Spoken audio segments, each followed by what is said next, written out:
Common sense told us that when you put a big tax on something, the people will produce less of it. So we cut the people's tax rates, and the people produced more than ever before.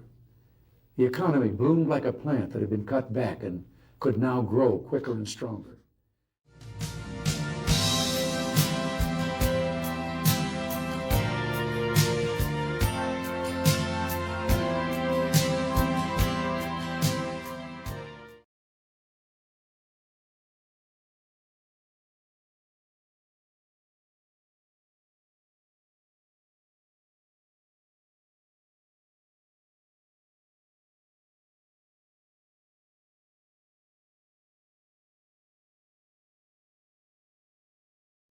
Hello, all you common sense people out there. It's a Common Sense Conservative coming to you with another video with a common sense take on what is happening in Georgia with Fani Willis. And I just want to give my take on what some of these, what do you call them? Not prosecutors, because these would be the defendant's lawyers, but what these lawyers might have missed a mark on, what they should have, in my opinion, asked. And just to give you a little background, ever since I was knee high to a grasshopper, I wanted to be a lawyer. Grew up watching shows like Matlock, Perry Mason at Law. As I got older, I watched like the OJ trial. It's always fascinated me to watch actual courtroom law being practiced, and I would consume it wherever because I wanted to be a lawyer. Obviously, my life has taken a different turn, and now I'll comment on videos, or we're starting to comment on videos. But as always, this is a common sense take, live, uncut, unedited. You get what my feelings are on anything. And today we're going to be talking about Fani Willis's testimony, some of her body language, the way she acts as someone who is being questioned, and we're going to get straight into it. And let's play this clip here. No. I object to you getting records. You've been intrusive into people's personal lives. You're confused. You think I'm on trial. These people are on trial for trying to steal an election in 2020. I'm not on trial, no matter how hard you try to put me on trial. So. Oh, you go, girl. You slayed him. There's also this one. Okay. So, but you were saying that you had amounts of cash. You still had that lien in 2022 when you were dating Wade and going on these trips. So the cash that you gave him, that could have been used to pay this tax lien off? You gonna tell me how to pay my bills? So, first off, one thing I've noticed in watching hundreds of trials on TV and watching, actual trials, not your TV shows, is you see the heavy breathing, and I understand, hey, you're being questioned, this, that, and other, you may be angry, but generally when a defendant becomes combative, right, and make no question, this is, quote-unquote, her trial. Now, if there are criminal activities that took place, and there'll be another trial to press charges, but this is a hearing about her case, and if she did anything wrong during the prosecution of this case. And one thing so effectively she's the defendant, and when she's being questioned, one thing I've always noticed is when a defendant becomes combative, you generally don't become combative unless you have something to hide. You can notice heavy creases and wrinkles in the forehead. The face don't lie. Pierced, closed mouth lips, wide open eyes, flared nostrils. These are all signs. I mean, think about if you got children, your kid does something wrong, they start breathing real heavy, they become real standoffish to put distance between you and them, due to a punishment that may or may not be coming. They become real tight-lipped.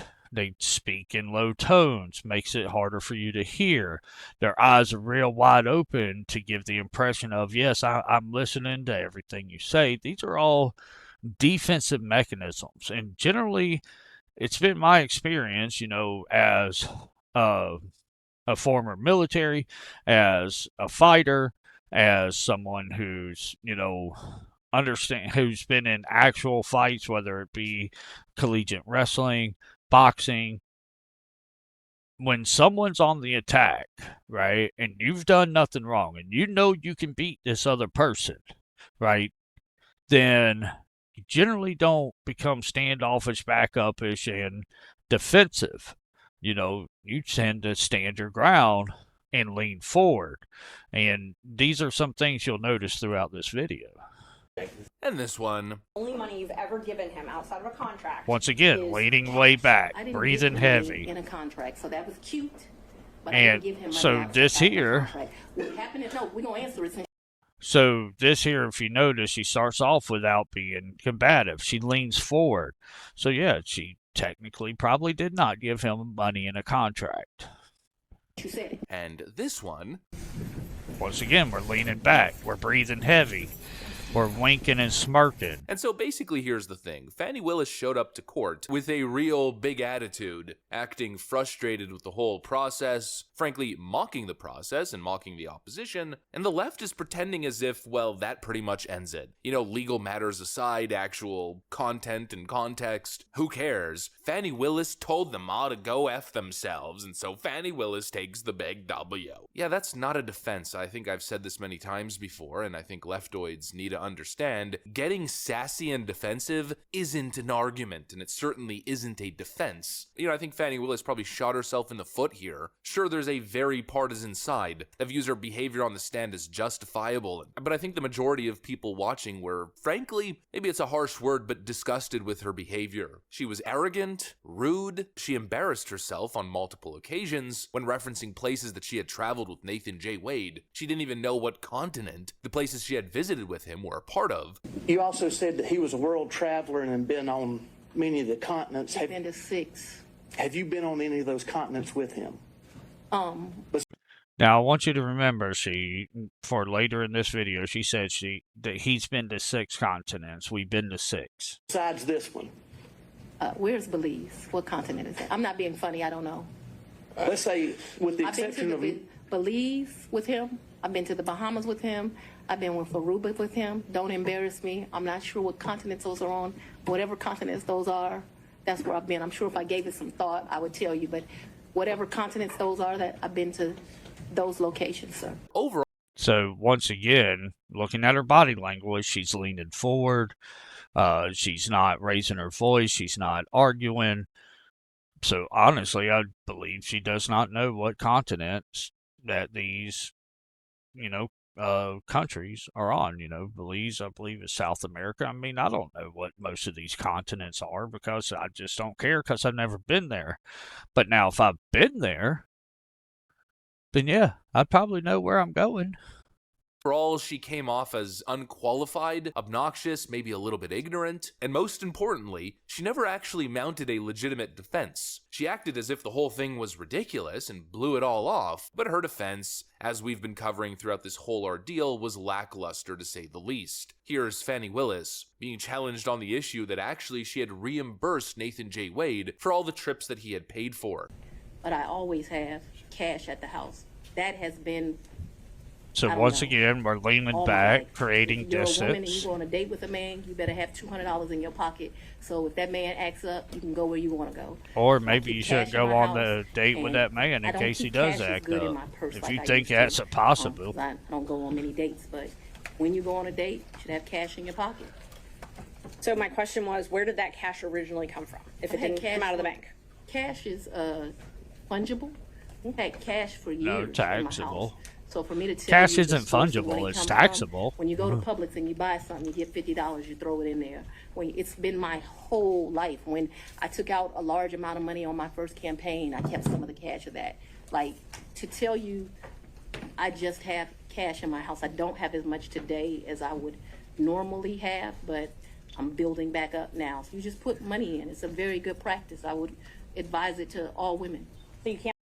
So this is where I have a problem with the questioning, and I really think she should have been pressed harder on this.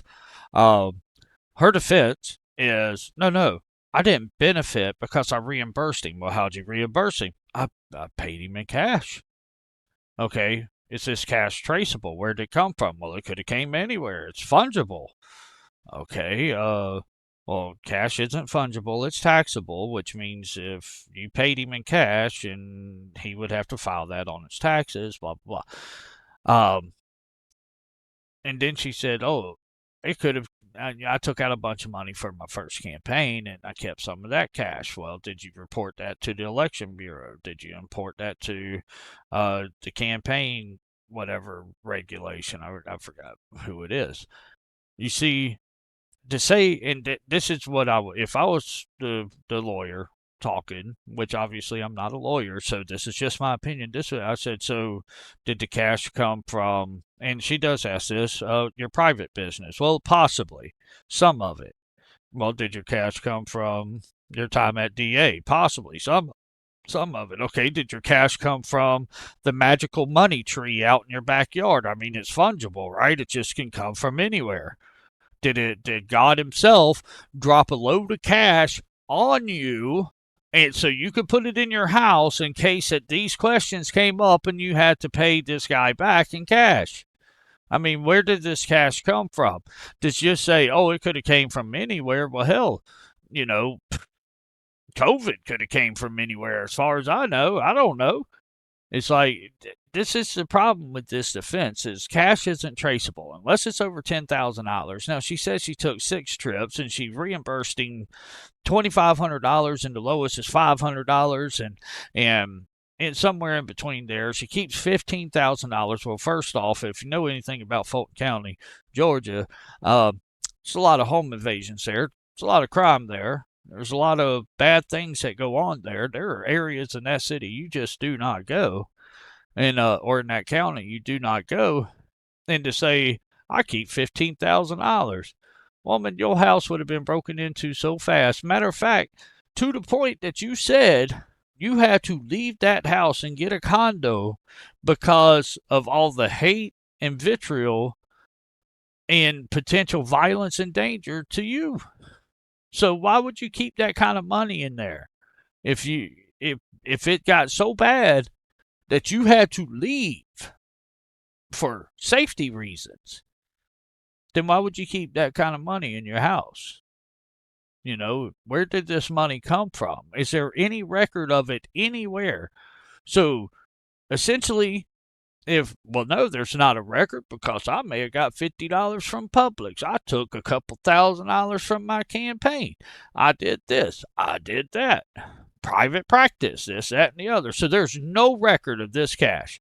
If we pull your bank records, we will not see any withdrawals for $2,500 for this, that. No, it's cash. I kept it in the house. Well, the cash has to come from somewhere. It didn't just magically appear somewhere in your house.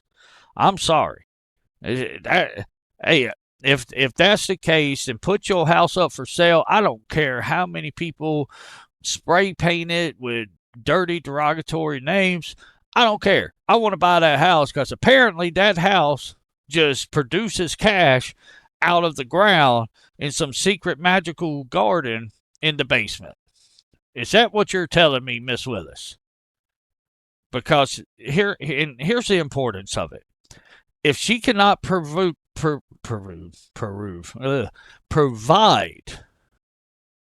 actual receipts for this cash, then it never happened. You see what I'm saying? It's the whole thing. Show me the receipts. If you can't show me the receipts, then it didn't happen. If you say that I'm a racist bigot and I've smeared, ethnic groups all up and down the East Coast, then show me the receipts where I've done it, right? Show me something tangible, not fungible, tangible, that I did these things. You can't. Okay, then it never happened. You see, that's the thing. And this is what hopefully this judge will look at this, see straight through it, and be like, okay, that's about the most ludicrous defense I could think of. But hey, what can I say? This is just one man's common sense take on what's happening in this clown show.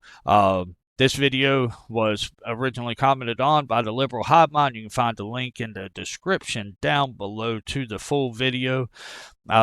Encourage you to go check him out, follow him, and I'll catch you guys on the next one. Common sense told us that when you put a big tax on something, the people will produce less of it. So we cut the people's tax rates, and the people produced more than ever before. The economy bloomed like a plant that had been cut back and could now grow quicker and stronger.